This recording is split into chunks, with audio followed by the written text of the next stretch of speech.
Welcome to the Tech Mobility Podcast.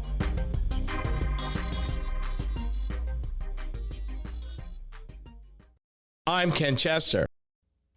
On the docket, my impressions and review of the all-new 2025 Volvo EX90 EV SUV, Shale Oil's rocky future, and the robotic economy.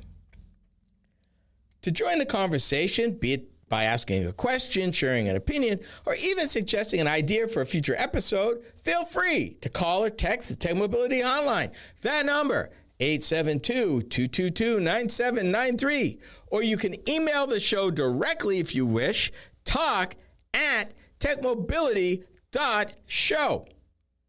From the Tech Mobility News Desk.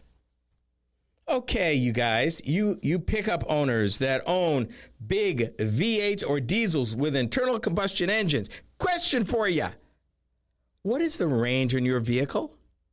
Can you get over 1,000 miles from the tanks you've got? And if you're even close to that, you're probably running, 2 tanks, maybe 50, 60 gallons? And you're probably running a 3/4 ton or 1 ton, probably a diesel? What if I told you that a half-ton Chevy Silverado got a record 1,059 miles on a single charge? It's an EV on one charge. Let's put this in perspective. That is double what the EPA said the thing will get. Actually, more than double. Now, to be honest and to be fair, they did some things that in normal life you wouldn't do. Like, for example, they did this in July. Guess what? They didn't turn the air conditioning on. Okay, wouldn't do that, but okay. Something else, guess what? They weren't driving highway speeds. Let's just put it all on the table, okay? Let me put it all on the table. 25 miles an hour. But the point was not, finding out what it would do. They wanted to find out how they could manipulate mileage. What things could you do to extend mileage in an EV easily? And that is what this was all about. They did it over 7 days this past July. A rotating crew of GM workers drove a Chevy Silverado EV work truck. And this wasn't even the fancy schmancy EV. This was the work truck version for 1,059.2 miles on a single charge. It's not a gimmick. They really did that. No, they did not get it into the Guinness Book of World Records. That was not their goal. They wanted to see what they could do to extend the mileage on an EV truck. Now, to be honest, that's higher than the Guinness World Record for the longest distance driven by an EV on one charge. Bet you can't guess who got that one. And even theirs is about 25%. Well, no, actually, it's 50% higher than their rated one. And it was set earlier in the same month by a Lucid Air Grand Touring. Bear in mind that the Lucid Air comes in at EPA certified 520 miles. The Chevy Silverado EV work truck comes in at roughly 450-ish miles, which is 50 miles higher than the engineers originally thought they could do. But EPA measured it and certified it at 450. And they've been increasing that since then. And I've reported on it. A couple of years in, and I'm looking at the numbers, and right now, actually, when it came out a couple of years ago, it was 450. This last one, 493 on the Silverado EV. That's EPA certified, 493 for a half-ton EV pickup. And those batteries are heavy. But they're getting these kind of range. One charge. Now, I alluded to some of the things that they had to do. that most customers would not do, like not using the air conditioning during the summer heat and driving at speeds of just 25 miles an hour. But they wanted to prove a point. They wanted to address the issue of range anxiety, which has become a common concern for EV drivers and potential EV customers who fear getting stranded with a dead battery far from a charging site. And I can tell you, as a person who reviews vehicles every single week, I am very sensitive to that. I'm looking at mileage. I'm looking at where I'm going because, honestly, you get off the interstate here in Iowa, the chances of you finding a level 3 charger off the interstate, very low. So if you're not going to be driving Interstate 80, you're not going to be driving Interstate 35, and even then, you need to do your homework. But if you're not going to do that, then you best be paying attention to the mileage. Automakers and engineers continue to make battery developments to improve EV range. But how many miles you get out of a charge also depends on a whole bunch of other factors, like the weather, weight in the vehicle, whether you're driving uphill, whether you're using air conditioning, and even your driving style, like if you're accelerating quickly or slamming on the brakes. They left one thing out. The quickest thing that will kill EV range is running the heater. I learned that the hard way. I've turned a heater on and watched 50, 60 miles literally evaporate from the range like that. So it's interesting they chose the summertime, which also would put the pressure on EV battery because you're looking at extremes in temperature. Now, to be honest, GM engineers knew they would have to control for all those variables. They didn't make any changes to the software of the battery for this test. The battery management system, they did not change. But they did do a few hardware changes. But again, nothing dramatic. They lowered the position of the windshield wiper to reduce drag. They inflated the tires to the highest acceptable pressure to lower rolling resistance. And they removed the spare tire to make the vehicle lighter. All things you could do. Engineers also optimized the truck's wheel alignment, put a tonneau cover over the truck bed, and turned off the climate control inside the vehicle.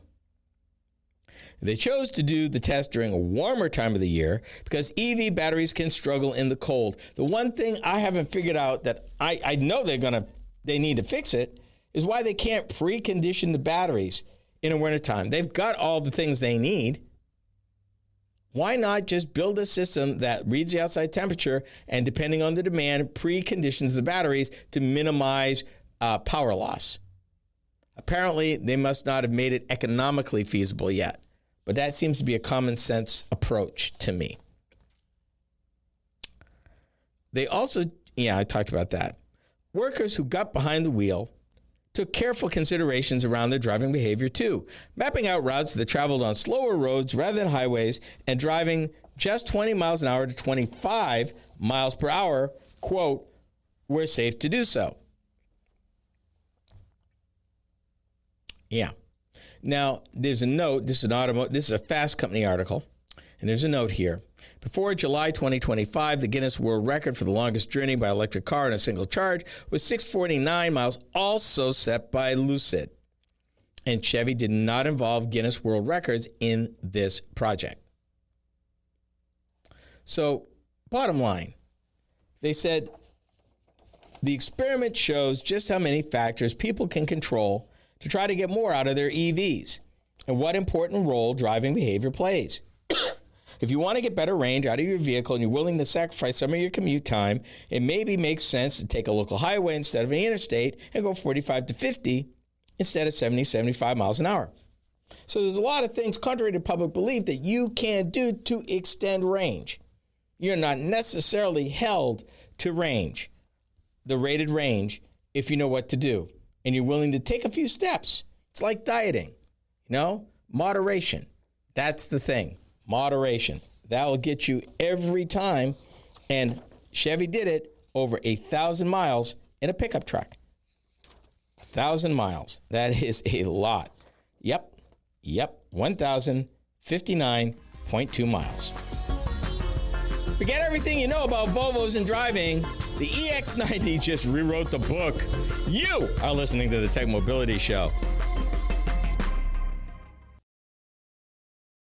Are you tired of juggling multiple apps and platforms for meetings, webinars, and staying connected? Look no further than AONmeetings.com, the all-in-one browser-based platform that does it all. With AON Meetings, you can effortlessly communicate with clients, host virtual meetings and webinars, and stay in touch with family and friends, all in one place and for one price. Here's the best part. You can enjoy a 30-day free trial. It's time to simplify your life and boost your productivity. AONmeetings.com, where innovation meets connection. Get started today and revolutionize the way you communicate.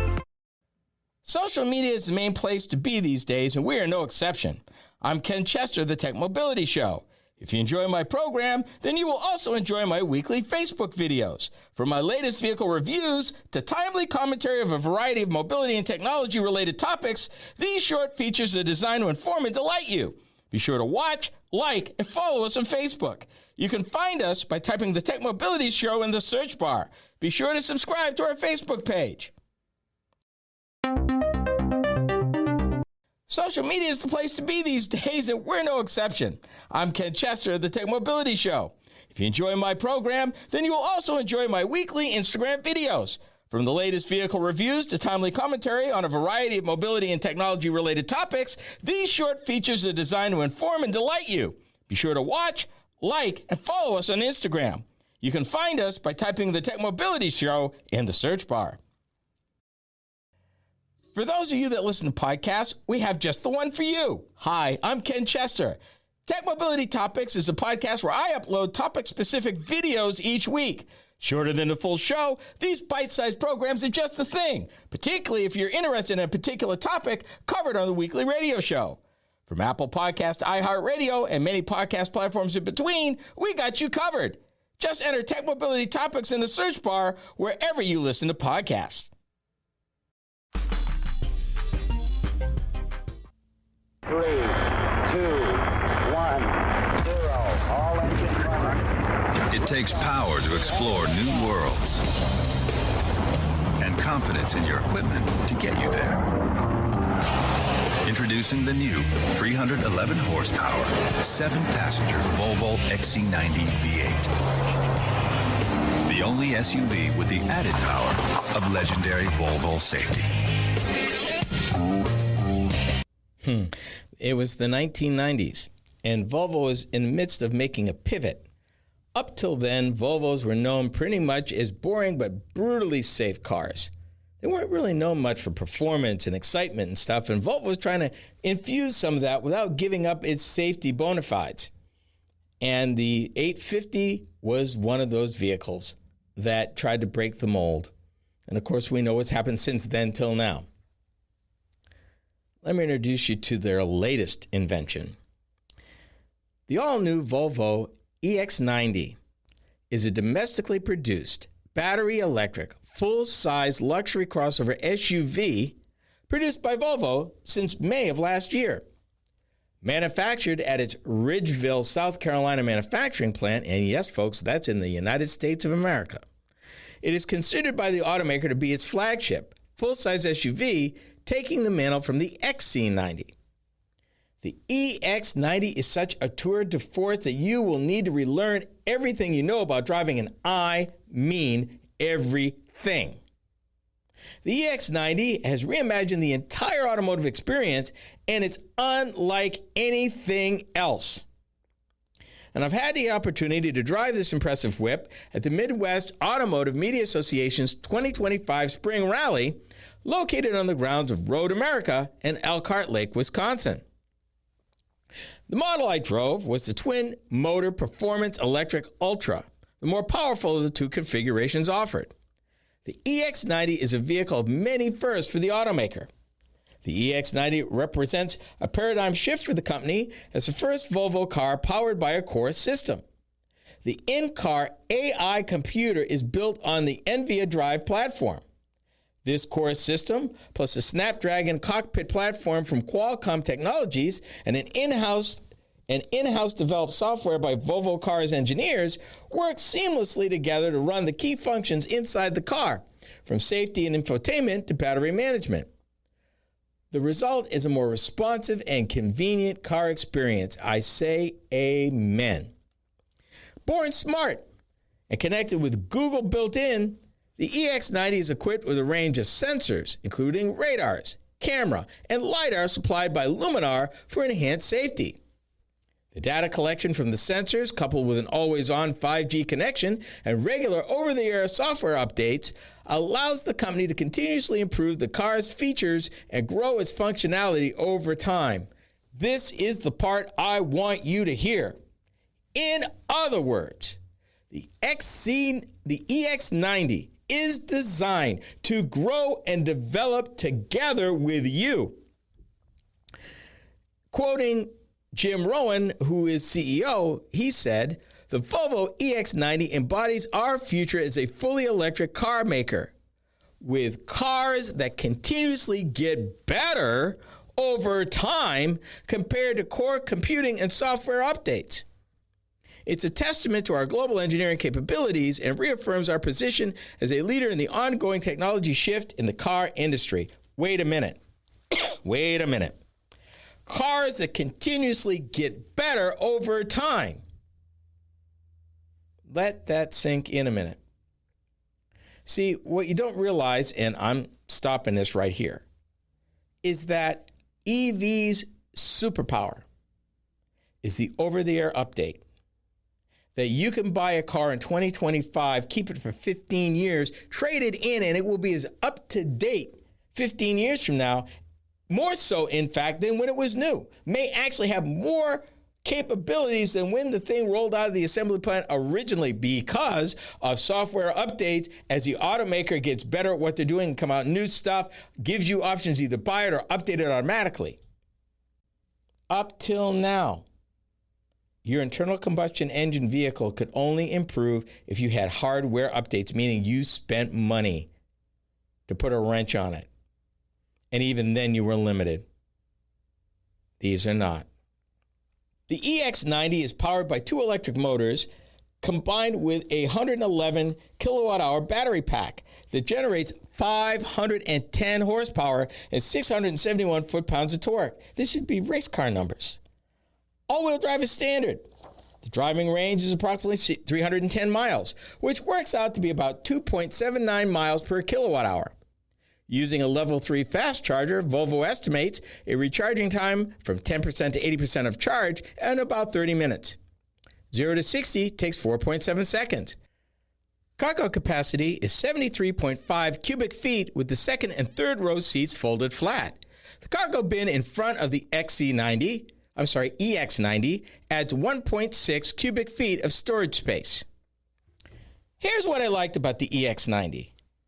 How do I best express this? Oh my God, oh my God, oh my God, oh my God, oh my God. No matter what you've driven, no matter how long you've been driving, no matter where you've been, you will not experience the driving adventure of the Volvo EX90. Because for all the drama it puts you through to basically relearn the configuration and operation of the vehicle's reimagined displays, controls, and switchgear, the actual drive will reward you richly. On-road, off-road, the EX90 is agnostic about what surface it travels. It's been engineered to deliver an above-average driving experience no matter where it's driven. The positive attributes are what you expect from Volvo. Bank vault solid construction, super smooth at speed, and effortlessly fast. And I mean smooth like buttered glass. A head-up display keeps important information at eye level in front of the driver. Vehicle height can be adjusted from the cargo area to facilitate loading. Each seat in a passenger cabin is very comfortable for the long haul. Third row seats have a power fold button to facilitate vehicle versatility, while the second row seating has a fore-aft adjustment to optimize legroom for both the second and third row. Real quick, here's what I didn't like about the XC90. The Volvo flagship is shod with 22-inch tires, which are not run flats, nor does the vehicle come equipped with a spare tire. It's doubtful that your local tire vendor would have this one in stock if you get into trouble, much less if you damage a rim. And despite a large center infotainment system, the display in front of the driver is very small by comparison. Controls are quirky and will definitely take time to get used to. And finally, there's no start button. The Volvo you're carrying has no buttons either, but you need it for the vehicle to recognize you. Just put your foot on the brake, shift into gear, and you can drive away. What could possibly go wrong? Manufacturers suggest a retail price for the 2025 Volvo EX90 starts from $81,290 for the Plus, $85,640 for the Ultra. Choosing the twin motor performance powertrain adds $5,000, and destination charges are $1,295. You owe yourself the opportunity of a lifetime. Drive an EX90. Take one for a spin. You will thank me. It's an amazing vehicle. Really, really is. And if this is where Volvo is going in the future, I'm all in. I just got to get used to relearning everything, because that is the price the EX90 makes you pay, is you have to basically relearn everything you know about displays, controls, and switchgear. The American shale oil fields are about to enter a period of transformation. This is the Tech Mobility Show.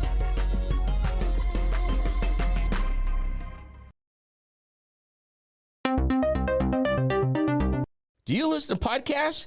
Seems that most people do. Hi, I'm Ken Chester, host of the Tech Mobility Show.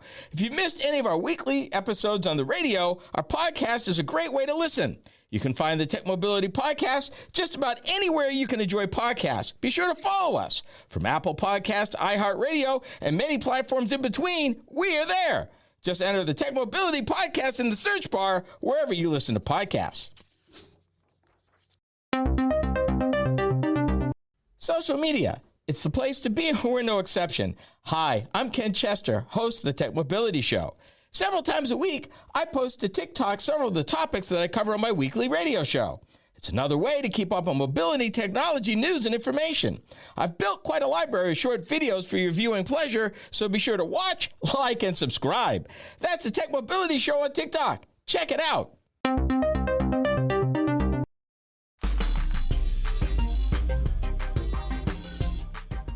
America's shale oil fields are a major reason that the United States is the leading producer of crude oil in the world. But the industry is about to go under a major transformation. After years of rapid growth and a sharp focus on cash, the industry's boldest chapter may be unfolding, defined by unprecedented scale, geologic uncertainty, macro volatility, and accelerating innovation. Big words. This is Topic B. Shale oil. You've heard of fracking. You've heard everything that goes with fracking, and that happens to go with getting oil from shale. But it is the price that is paid in order to separate and get this oil out of the ground, along with a lot of new technologies designed to look and get oil in ways that didn't exist even 15 years ago. Right now, we're looking at a whole bunch of different things. And this McKinsey & Company report kind of took a look at what shale oil, not refiners, but exploration and development companies would have to do in order to remain competitive in a world where there's a lot of different things coming at them. So let's start with some of the easy stuff. Right now, OPEC. OPEC is turning on the spigots full. Why? They want to break the players in our oil patch. Why? Because if they can drive them out of business, then you end up being beholden to foreign oil again. And because the cost of pulling 55 gallons of crude oil out of the ground in Saudi Arabia is way less than what they call tier 1 wells here in the United States, average tier 1 well in the United States really has a extraction price of just under $40 a barrel. My understanding in Saudi Arabia, that price is $1.50. And what that means is that they can turn the spigot on relatively cheaply and drive the price of oil down and still be relatively profitable at prices below what it costs us to pull it out of the ground. They've done it before. And you can argue this either way. You can say, well, Saudi Arabia's crude oil is a way to keep the industry in check by keeping supply and demand somewhat in balance. In recent years, Saudi Arabia has used it not so much as a balancing or safety valve, but as a way to reclaim market dominance by chasing out the undercapitalized players who can't survive at the lower prices. The McKinsey report talks about how existing players in the oil patch will have to get bigger and look at vertically integrating, not just at the exploration and development end of the business, but all the way up to, and sometimes maybe including, the end user. And there are a lot of different parts. Excuse me. There are a lot of different parts in that. But why does it matter to you? Well, one of the big problems that they're having right now, they called it, in 1970, they had a term for it. And it looks like we're approaching that again. It's called peak oil. What that means is that regardless of what you believe, that oil deposits, the existence of oil is finite. And while there might be billions upon billions upon billions of barrels, it's not endless. And at a point when you're taking millions, if not billions of barrels or gallons of oil out the ground each and every day, at some point, you're going to start to see diminishing returns. Diminishing returns start to cost money as the wells become less productive over time. Their pressure drops because there's not that much oil left anymore. And at some future time, it becomes uneconomical to continue the well. The shale oil fields are starting to have that experience. But like everything else, and like the excessive growth they've had in the last 15 years, there's other technologies that might balance that. And what they're looking at is that, and you probably didn't know this, there are 3 levels of oil wells that they mark. And the tier 1 is the ones that are economically feasible, generating a lot of revenue, and they're fine. There's tier 2 and tier 3. They're less effective, cost more money to run, and usually those are the ones that probably get plugged when, it becomes too expensive to run them. What they're looking at now is technologies that may take some of those tier 2s and get the production up to the point of a tier 1, where their production runway, they call it, is longer because they're getting more useful life, more economically useful life out of these existing wells. Now, why does it matter to you? Well, if it's domestic production, it means that it's available. And one thing that I want to capitalize on, that the McKinley report made a point, and I always knew this to be true, and you may not have realized it. I'm going to read it, and it says this: oil and gas production in the United States has outpaced the infrastructure needed to get products to market, increasing the premium for those who control these flows. Nobody wants a pipeline in their backyard. Nobody wants a refinery in their backyard. The problem is that in the United States of America, getting it from delivery point, where all the pipelines come together in Cushing, Oklahoma, to maybe the Northeast or the Southeast or the UP in Michigan, don't work. You've got limited ways of getting it there where it make it economically feasible. And as a result, we've got a kind of a gerrymandered way of satisfying oil demand in the United States. We got a lot of oil, we got a lot of gas, but we can't deliver it, particularly natural gas. And natural gas is very sensitive to price swings. And here's the part that's weird. When you drill for oil, you get a lot of methane, and something else that you didn't realize, you get a lot of water. So you got water issues. And up till recently, they looked at water removal as an expense, but they're rethinking that, particularly in places where water is very precious, and it may be a profit center. But the key right now in the third transformation of the shale oil industry is vertical integration.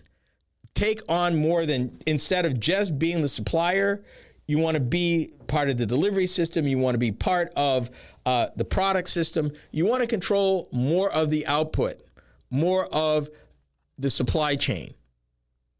And only the ones that are able to do that, the ones that are able to do that are the ones that will survive.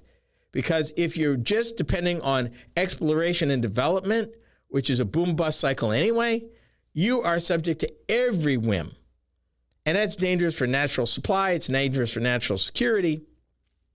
But the flip side of that also means that you're going to have fewer players in the supply chain who can then manipulate price. So it's kind of a balancing act.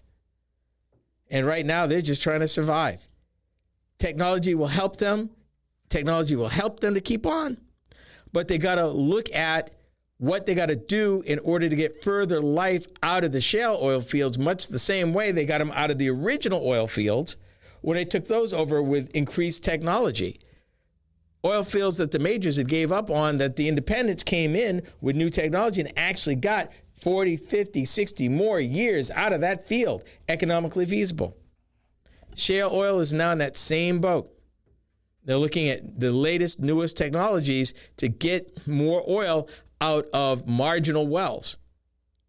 And a person who can do that, the person can do it at scale, at a price, will control the industry. A San Francisco think tank concludes that the world's about to get more robotic, transforming the global labor market. What does this mean for mankind?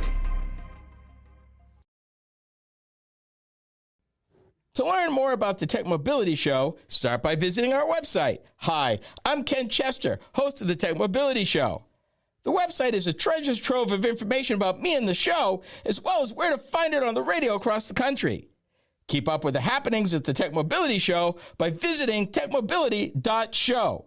That's techmobility.show. You can also drop us a line at talk@techmobility.show. Did you know that Tech Mobility has a YouTube channel? Hi, I'm Ken Chester, host of the Tech Mobility Show. Each week, I upload a few short videos of some of the hot topics that I cover during my weekly radio program. I've designed these videos to be informative and entertaining. It's another way to keep up on current mobility and technology news and information. Be sure to watch, like, and subscribe to my channel. That's the Tech Mobility Show on YouTube. Check it out. Are you tired of juggling multiple apps and platforms for meetings, webinars, and staying connected? Look no further than AONmeetings.com, the all-in-one browser-based platform that does it all. With AON Meetings, you can effortlessly communicate with clients, host virtual meetings and webinars, and stay in touch with family and friends, all in one place and for one price. Here's the best part. You can enjoy a 30-day free trial. It's time to simplify your life and boost your productivity. AONmeetings.com, where innovation meets connection. Get started today and revolutionize the way you communicate. Social media is the place to be these days, and we're no exception. I'm Ken Chester of the Tech Mobility Show. If you enjoy my program, then you will also enjoy my weekly Instagram videos. From the latest vehicle reviews to timely commentary on a variety of mobility and technology-related topics, these short features are designed to inform and delight you. Be sure to watch, like, and follow us on Instagram.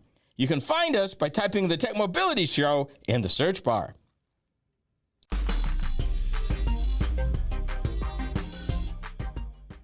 AI, humanoid robots, technological advances, and more.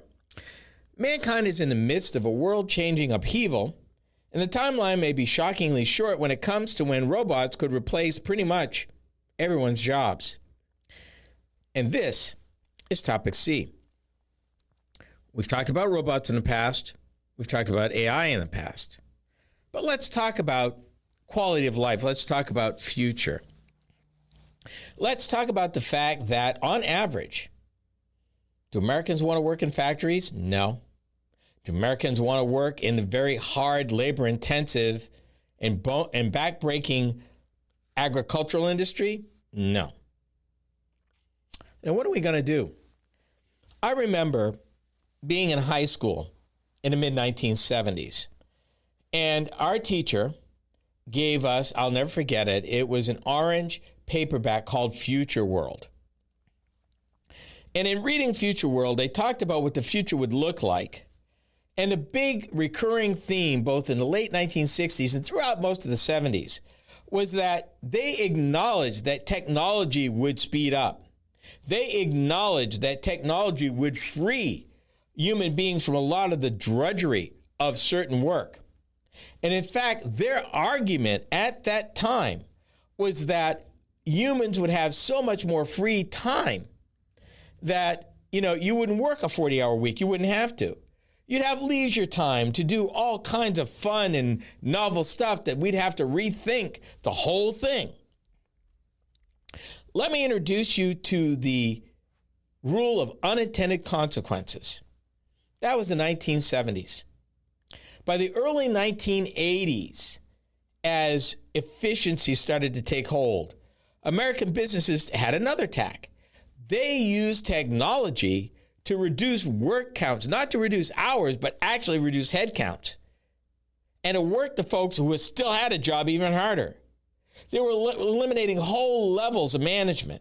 They were closing assembly plants right and left. It wasn't a matter of having more leisure time because the future think folks thought that it would be applied fairly and across the board. You just work fewer hours. Everybody'd still have a job, whatever it was you were doing. But instead of working 40 hours, maybe you worked 15, 20, 25 hours and had this additional leisure time. So everybody had a level of standard of living in the book, but would not be working like their parents and grandparents did. That's not what happened. American business said, we can get rid of the whole thing. And they did. We won't even talk about pensions and 401ks and stuff like that. That's another story for another time. We're seeing now, particularly in the radio industry, and I warned you this a few years back. I said that when radio GPT gets implemented by one of these larger radio chains, that they are not going to free up talent like this one chain said they were going to. They're going to put them out of work completely. And that's exactly what's happening. They're taking AI and using a host likeness, cadence, style, and getting rid of them. Don't need them. We just replicated everything through AI. What do we need you? It don't need no break, no vacation. We don't have to pay overtime. We don't have to worry about it hurting itself or training it. Once we set it up, it's good to go. We done. According to this futurist, let me get his name here. I think it's Adam Dorr. Adam Dorr believes that robots will be the future in 20 years or less. I say that with the rise of AI, large language models, deep machine learning, and all of this, I think it'll be less time. It's already happening. We've reported on it. But the thing that he does not address is automation versus augmentation. Will you be automated or will you be orchestrated?